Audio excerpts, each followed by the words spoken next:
Mortgage rates have fallen to the lowest level in almost a year, and we're watching for signals that home buyer demand picks up. With mortgage rates around 6.3%, is that enough? While inventory rebounded this week after the Labor Day holiday week, my general guidance is that in a falling interest rate environment, demand picks up faster than supply. There are buyers and sellers on the sidelines waiting for conditions to improve. Some have been waiting for 3 years. Are there more of one side or the other? Which side can act faster as affordability improves? In general, we observe that the buyers move faster. We'll be able to measure any change in relative levels of demand in stats like increased sales volumes, fewer price reductions, and tighter inventory. As of today, September 15, we can see maybe slight evidence of some demand improvement. In the next couple of weeks, we'll know if it's a trend. Mortgage rates haven't moved that much, so we don't expect a massive surge in buyer demand. We're just talking about marginal improvements here, but rates are at their lowest levels in almost a year. As we watch for this demand response, I'm also watching for signals that the supply side picks up. There are indeed lots of potential home sellers who have been waiting on the sidelines as well. If conditions improve, these sellers could decide to test the market. This is sometimes called a shadow inventory. We know it exists because we are seeing fewer new listings every week. Fewer than normal sellers implies that there are potential home sellers who look at this market and choose not to sell right now. We're also measuring more withdrawals.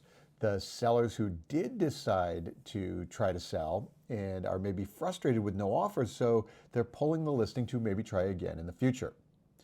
Both of these stats illustrate that there are many potential home sellers on the sidelines. So why is the rule of thumb that demand picks up faster than supply in a falling rate environment?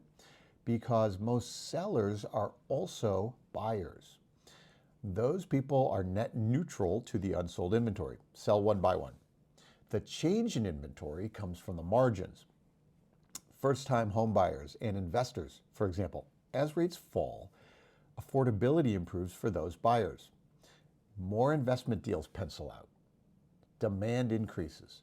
Unless there is some other factor that pushes homeowners to sell and not buy, these marginal sellers don't have more incentive.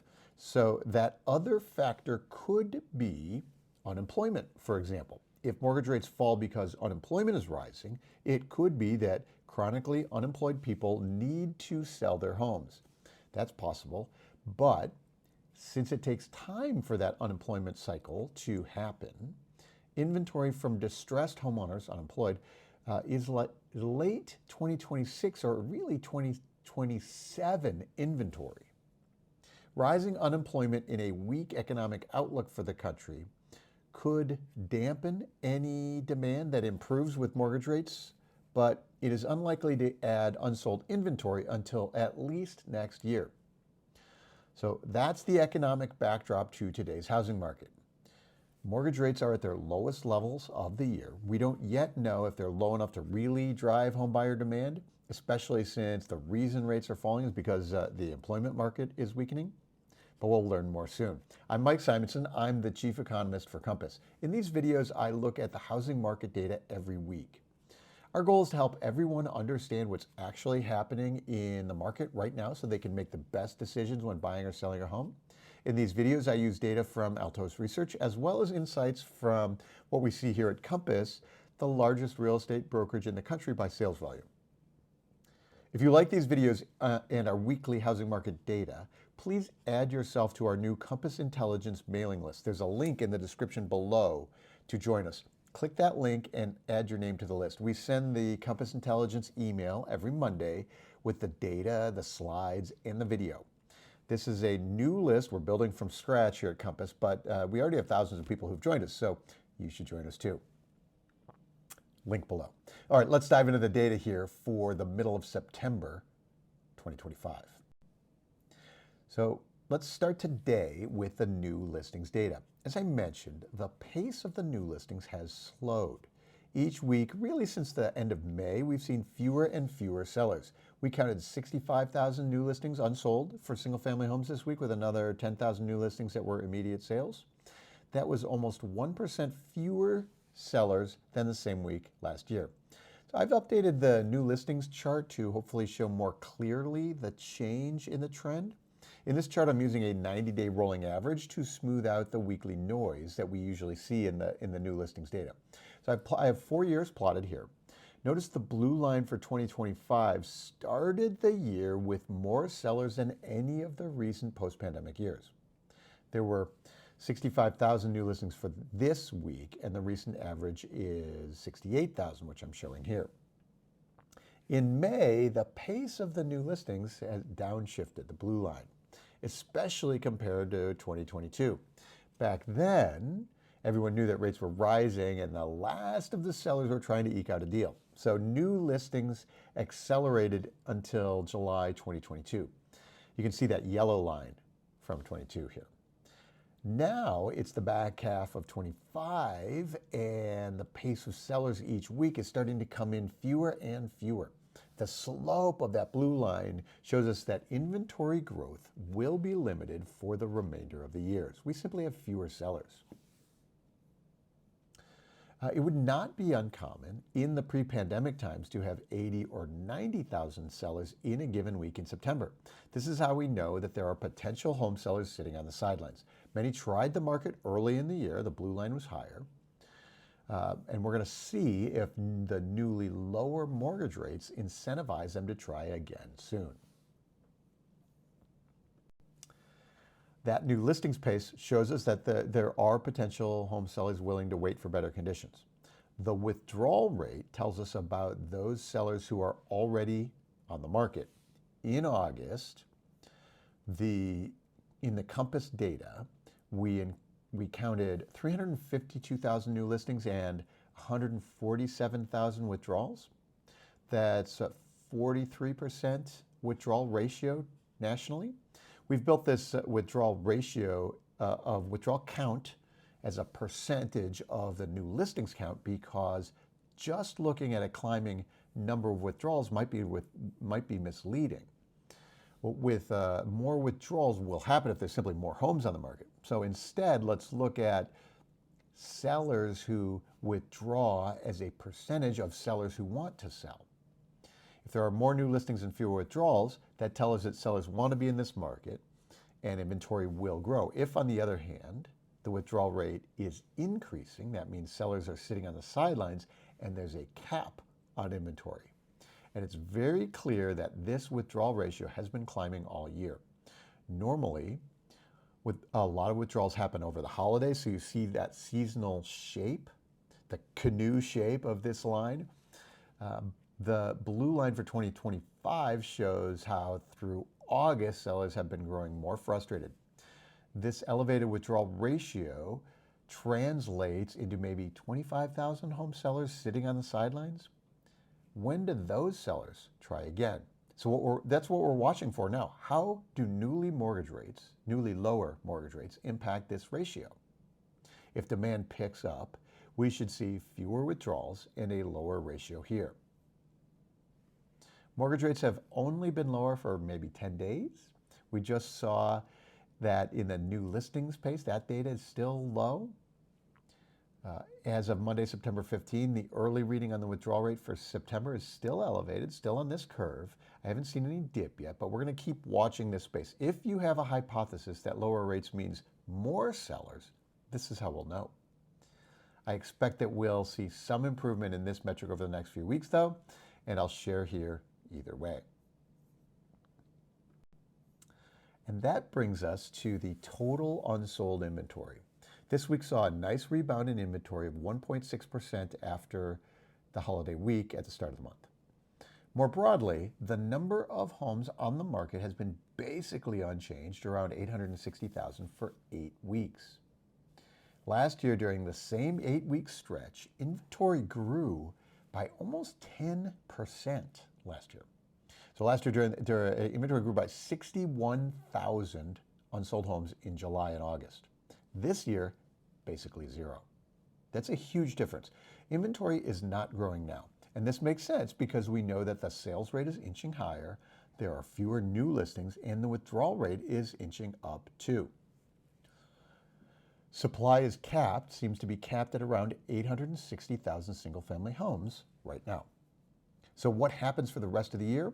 I anticipate that we have a few up weeks with inventory to come in September, and that the total supply eases down in the fourth quarter, but not by a lot. The current expectation is that we finish 2025 with about 800,000 single-family homes on the market, which would be right where we ended 2019 before the pandemic craziness. I've highlighted 2019 here in orange. You can see at the end of that year, inventory was falling pretty quickly.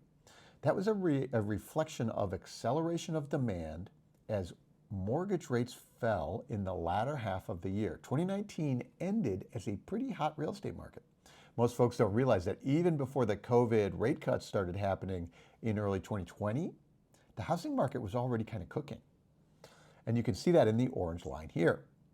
This year, we expect a much slower curve in the fourth quarter, and we'll end up with just about the same number of houses on the market as we did at the end of 25 as we did at the end of 2019. Maybe a little more homes now. Home prices are sitting where they've been for a few weeks, just a little above last year at this time. The median price of the newly pending single-family homes is $395,000. You can see this year's blue line is past the seasonal peak and running just a little ahead of last year's purple line. This number should tick down lower into the end of the year. Even if we see a slight uptick in demand from the newly cheaper mortgage rates, prices may come in below 2024. We've been talking about how mortgage rates are at their lowest level of the year, but this price chart illustrates how demand changed last year in September. Last year at this time, rates dipped all the way down to 6.1%, so that definitely picked up demand for a couple of months. In this chart, you can see the purple line in late September and into October shifted higher. So when I talk about how falling mortgage rates push demand faster than supply, you can really see it in the price curve from 2024. That also means that unless we get a comparable improvement in rates this year, you can imagine how home prices will end 25 lower than 24 for the U.S. on average. That will be a very unusual scenario. Annual home prices declines, that's very rare, but you can see that we're potentially going to see those headlines by the end of 2025. So let's wrap the data today with the weekly pending home sales. There were 62,000 single-family sales newly pending this week, with another 13,000 condo sales started. In total, that's 75,000 newly pending home sales, and it was 3% more new contracts than the same week a year ago. The sales pace continues to come in just ahead of last year. A few percent sales growth, 3% growth this week. Just like in the price chart, the next few weeks will be interesting to watch the pending sales too. After rates dipped in September of last year, prices and sales volumes picked up. So in this chart, we have the weekly pending home sales for this year and last. The blue line has been staying just fractionally above the sales pace of 2024. The headlines, when they get announced later in the month, should show home sales for August to be slightly ahead of last year. July was ahead of last year. August should show that as well. The completed sales transactions for September look to be on pace for that increase as well. October is uncertain because we had this boost in the pending pace in September last year. So last year when mortgage rates dipped to 6.1%, that elevated new contracts in September and October. And we're watching for a boost for this year too, but the comparison to last year grows more difficult. So what we're showing here today is why I say that in a falling interest rate environment, home purchase demand tends to pick up faster than supply. Right now, mortgage rates are falling because the economy is weakening, unemployment is rising. We'll watch how all these factors play together.